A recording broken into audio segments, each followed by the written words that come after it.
Good afternoon, everyone. Hello there. Oh, wow. It is May the 4th. So May the 4th be with you. Yeah. How is everyone doing? I see Fox Hollow. Todd, thank you so much for being here. Matt, Jack Santa Claus Logan, Rachel Fithian, and Surfer Girl 326, Cherie. Thank you, everyone, for being here this afternoon. It's time for the Daily Dose of Disney. How are you doing? I'm busy. Surprisingly enough, I have people wanting stuff done. Yeah, I'm busy too. It's really big. I don't Hello, have Kay. projects, but it's enough to. Wanda, Carlos, everyone, thank you for being here. Happy Star Wars Day, everyone. Wow, there's some information here to talk about today. It's not one of those days where it's like, oh, I don't know that there's very much going on. Hey, Paul, that UK Disney couple, good evening. There's a lot to talk about today. Let's start with, let's get right into it. May 4th, 1949. By this time, the Disney studio has already done lots of films and things and animation. And a lot of people joining and chatting. Hello, Cynthia. Hello, Karen. So UK couple, Disney World. Yes, everyone welcome. Cynthia, it's not Star Wars Day, bloody non-Disney.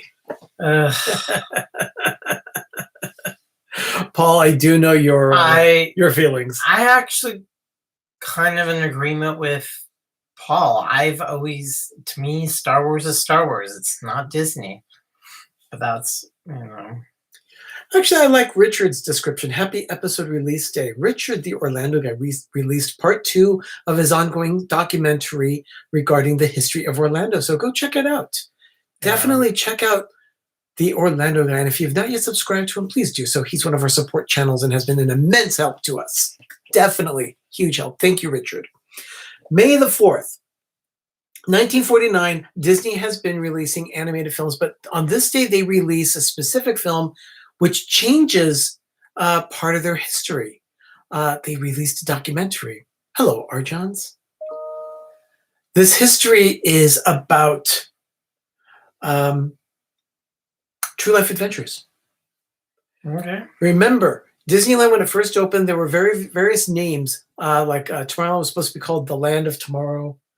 Adventureland was going to be called True Life Adventureland, but of course they just shortened it. I like the fact that they shortened the words to just one word where they just add the word land. So that really helped. True Life Adventureland. It just doesn't roll off the tongue, does it? Well, it was for the time, and I'm glad simple. Keep it simple. But on this day, Seal Island was the first one. And this particular film was distributed by RKO, but not without controversy. RKO did not want to release it because it wasn't a full-length film. The film itself is some 30 some odd minutes long, and RKO objected to it. But once Disney had it booked for the Los Angeles and New York theatrical engagements, RKO later agreed to it, but only after it proved its commercial potential and received an Academy Award. So RKO was being difficult. Probably part of the reason why Disney looked into doing their own distribution for films. Yeah, it's easier to have everything in-house. Donna Jaworski, welcome in. Hello there. Seal Island, it did win an Academy Award. It was their first attempt at a documentary in the True Life Adventure series, and it was successful.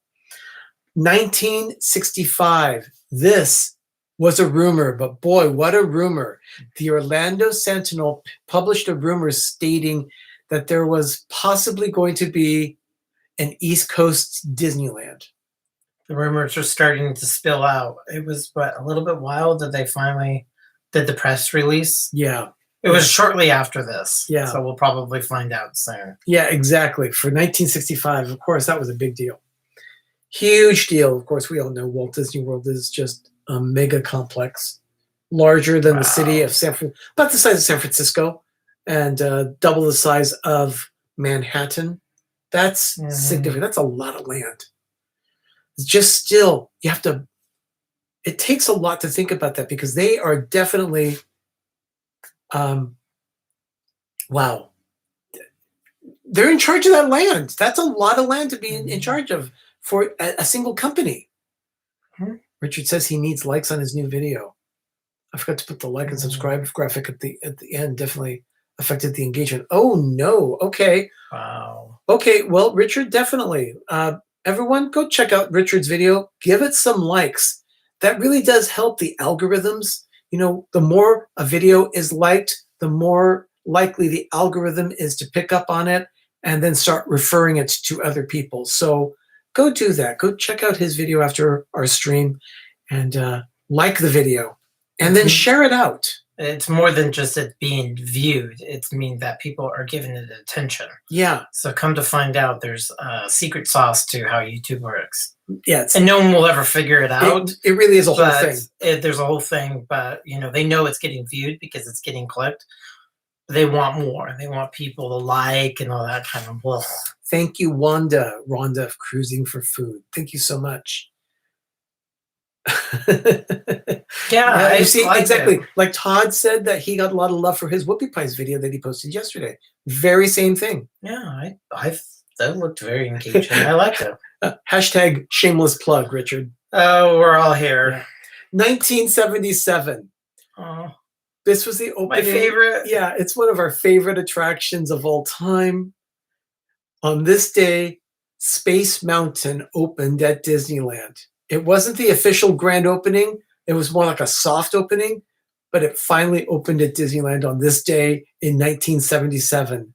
It was an investment of $17 million, which just so happens to be perspective. Just to give you perspective, that was the original investment of the entire park. Of Disneyland when it opened. That's $17 million they put into this attraction. Now, of course, it was more than just Space Mountain that was built. They also rebuilt a stage that was in that location. The Tomorrowland stage then became the Space Mountain stage.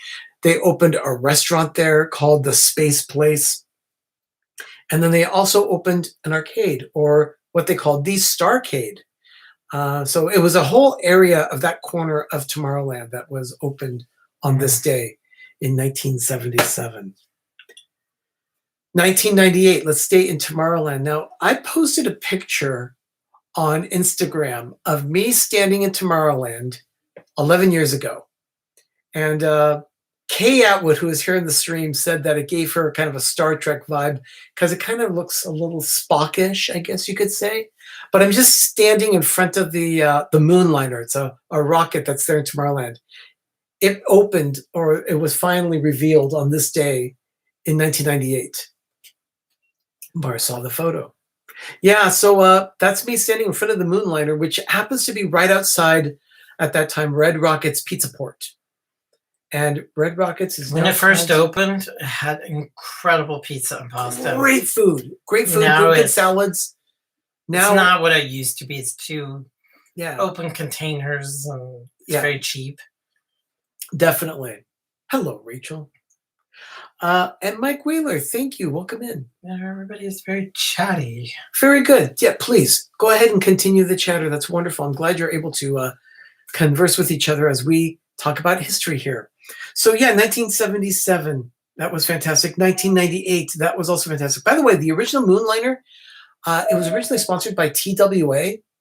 And even with that TWA, they don't have, did they have that on? Yeah, they did. When they redid it. In fact, Doug has a model of it right here on his desk. It's a little pen set. I'll get my gloves on. And the thing is that we also have a pin set that's PIN, not PEN, but PIN, that includes a picture of well, not a picture, it's actually artwork, a drawing of the original Moonliner. Believe it or not, it hangs in our bathroom. So it doesn't say TWA, but it's these are pens that you can write. Yeah. So they pop down. It's a cheap, tacky. It's really kind of cool. Let me see if I can make it. Yeah. But he did this, he purchased this in 1998 when the new Tomorrowland was released. Yeah, it was just a cool, like, who doesn't want, Tomorrowland-y retro stuff? Yeah, Richard, you were right. Red Rocket's Pizza Port used to be goody good. Actually good. It was good. It was great food. In fact, cast members back at Team Disney Anaheim backstage would come on stage just to go to the restaurant in Tomorrowland for lunch. And unfortunately, that restaurant's food has definitely gone downhill. What are you looking for, Doug? I do have the other rocket. Oh, that's right. He does. It's a little. It's way back there. I will get it. It's another show and tell. It's definitely ready for show and tell kind of stuff. I got a Mickey cake stand today. Is that the one that has the mouse heads around it? That was at the Disney store. Actually, it was. And Mickey's holding the giant. It's like a tear thing. Yeah. Now that original rocket was designed by John Hench, one of the great designers of Disneyland. He did a lot of the vehicles. I saw it at a Disney store and I was lusting after, but it was never on sale and I was not going to pay full price. Yeah. So it is very cool. I actually like it. But the new Tomorrowland in 1998, it had TWA, but it wasn't sponsored by TWA. It was actually sponsored by Coca-Cola, and they had like a little dispenser area where they would put a bottle underneath and it would like pop up. It was like $15 off the original price. Oh, very good. That's 50% off. Very did you buy good. it online? Is it available online, or did you actually go to the store? Go check it out. Because our stores will not be open for over a month. Rob Fuzz. Yes, we're excited about tonight too. We're very excited. We'll get into that in just a bit. Online. 2000. Yeah, I think so. I'll look at it. That's been on the list. 2001. Now, this is significant. Ordinarily, it would not be a big deal, but in this day in 2001, a tree fell in Disneyland. Now, why am I making a big deal about that? This was a large tree that was near the boat landing for the Mark Twain riverboat. Now, I make it a big deal because this was just a symptom of the deep trouble Disneyland was in the late 90s, early 2000s. Disneyland's management had changed and their focus was completely different. They did not believe in attractions. They believed in shopping and entertainment. Mm-hmm. The problem with that is that because of their focus on shopping and entertainment, they believed, just like any other retail store, that they should slash all budgets to the absolute minimum and then give all of the money to the bottom line. The problem with that is that when you start cutting things like maintenance, horticulture, and things happen. Bad things. And in this case, this tree fell because of a lack of landscape maintenance. And it's just a symptom of worse things to come. And those were, I'll just say them out. Paul Pressler and Cynthia Harris were the presidents of Disneyland during this time. And maintenance really suffered during that time of Disneyland. It was a very bad black time in Disney's history. It was horrible. I mean, paint was peeling. Attractions were down more. Everything started not get grimy or totally dirty. Yeah, but it didn't. It just kind of looked sad. And it didn't happen on this day. But what really sent it over the edge was when there was a fatality on Big Thunder Mountain Railroad at Disneyland. Yeah. And it was all because of lack of maintenance for the attraction. It was really bad. It was neglected. That's a whole nother story. Yeah, we don't need to get into So we don't need to get into that now. But on this day in 2001, a giant tree fell. And it was told that because they didn't have the horticulturists that come out on a regular basis. The arborists weren't there. They were, because they kind of like go in saying, this tree's starting to get sick. That needs to be replaced. Let's cut this down. And it was still, there was no guests around, but it was when guests, it was still when Park was operating, just no guests were around, and it fell and made a big stink, and it hit the news, and it was bad. Yeah. And that's when things were starting to go downhill. Yeah, it was not good at all.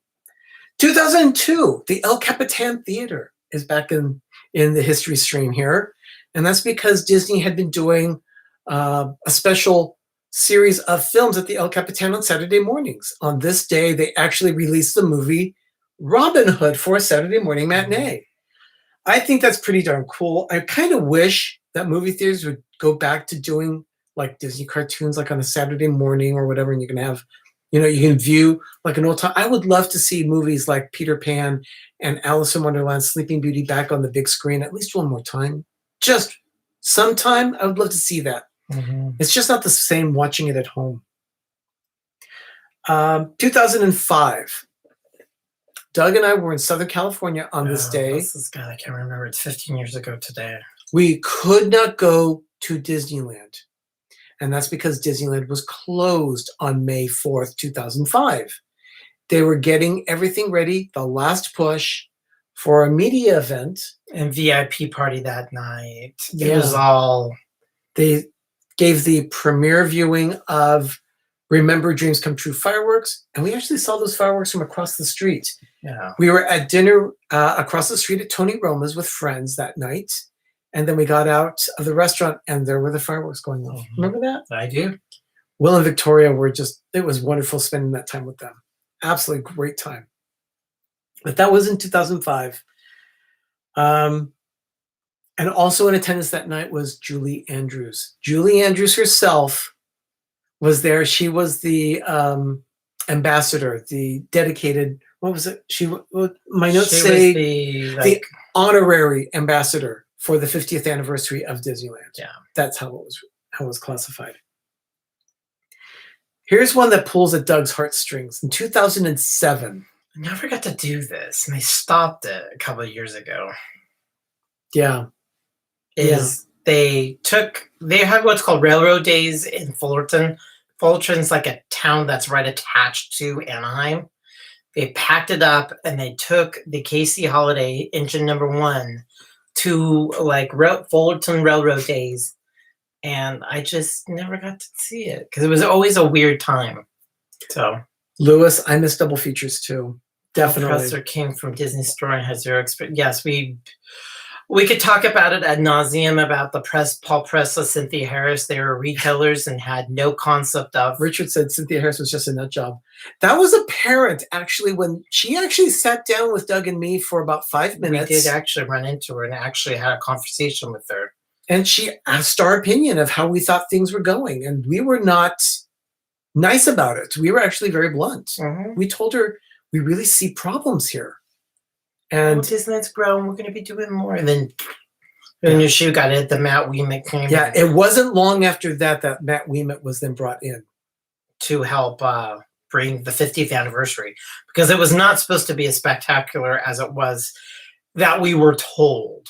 Matt Ouimet is the one who pushed it and got Space Mountain redone as quickly as possible. Yeah, it's true. So on this day, 2007. The CK Holiday, it's one of the engines of the Disneyland Railroad.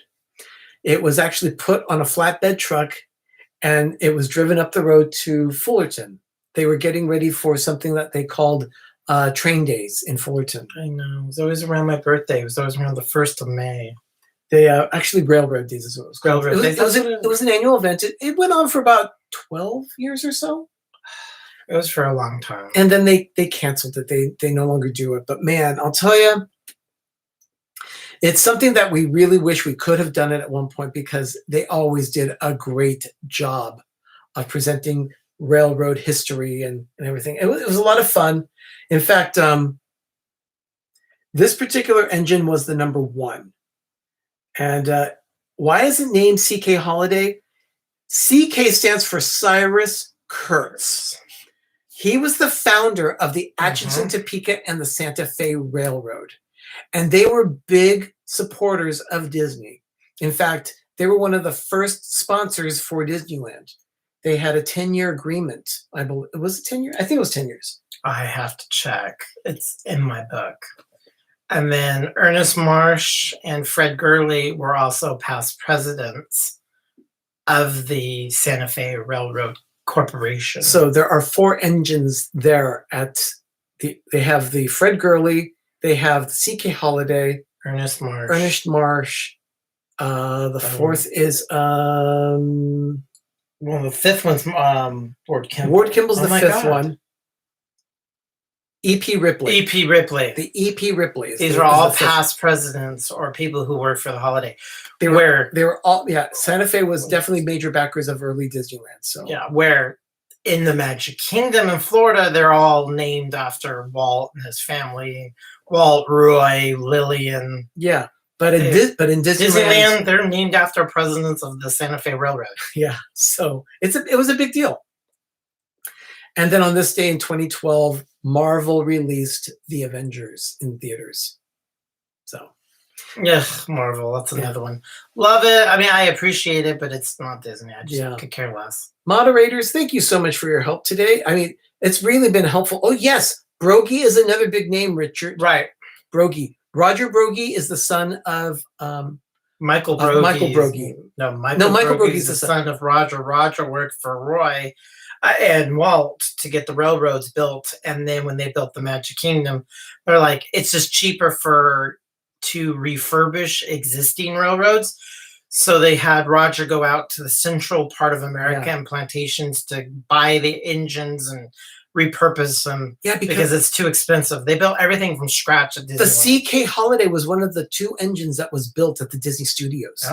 From scratch.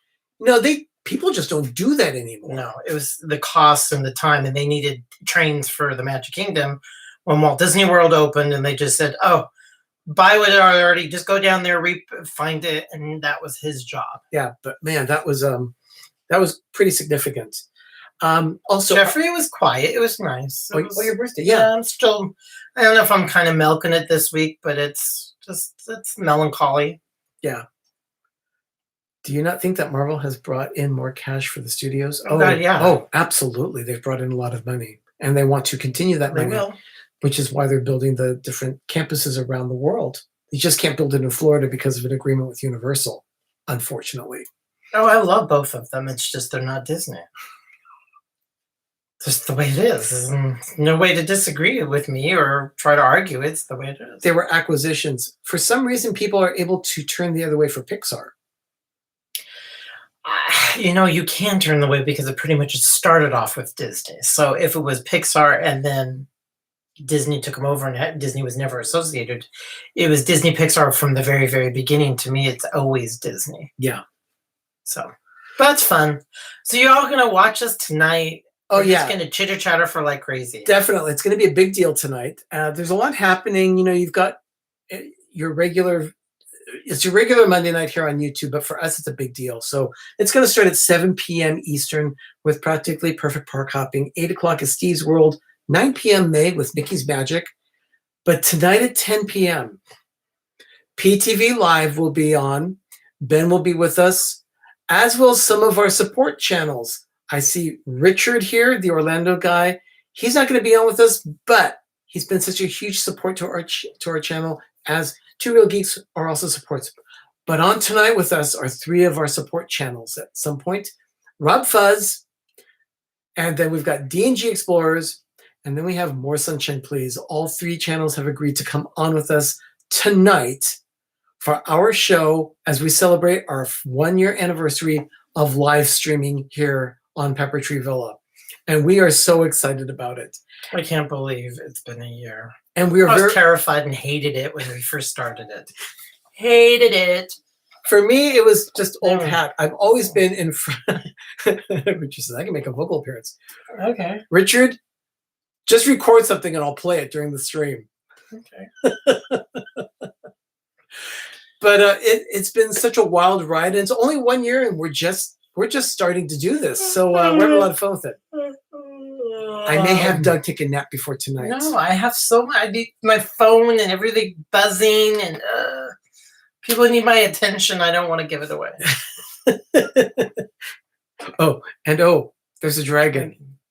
Was that Pete's Dragon, Elliot? Yeah, we're going to be talking about that because Pete's Dragon is going to be our next movie for the movie club. Oh, it is? We're not doing Bedknots and Broomsticks? That will be after. I never know anything. I just sit around and smile. So just a heads up, everyone, if you're interested, coming up with the Disney Plus Movie Club that we have very soon, actually, sooner than you think. We're going to be watching Pete's Dragon as well as Bedknobs and Broomsticks. So put those in your must-watch list so that we can have some fun during the Disney Plus Movie Club here at PTV. What was the first live stream title? I'm going back to watch it. Oh, Rob Fuzz, that was April 24th. Disney Tag, 18 questions. And it was from April 24th 2019. I was going through all the artwork. I saved every single one. Whatever was April 24th, go back that far. Yeah. And yes, it is the original Pete's Dragon from 1977, starring Helen Reddy and Shelley Winters. Candle in the water. Yeah, where she stands on the lighthouse and sings Candle on the Water. Yeah, we have to watch it. Yeah, we will definitely be watching I'm rendering no opinion. I have one, but I don't want to render it until I see it. Yeah, but we might even show Elliot the Dragon, something that we have. But more about that a little later. But everyone, we're looking forward to having you tonight here at PTV. Please, I've already posted the link for that particular video. Can you please share that out? I'd like to see as many people here to enjoy the experience. We're going to have some of our villagers joining us as well, other than just our support channels.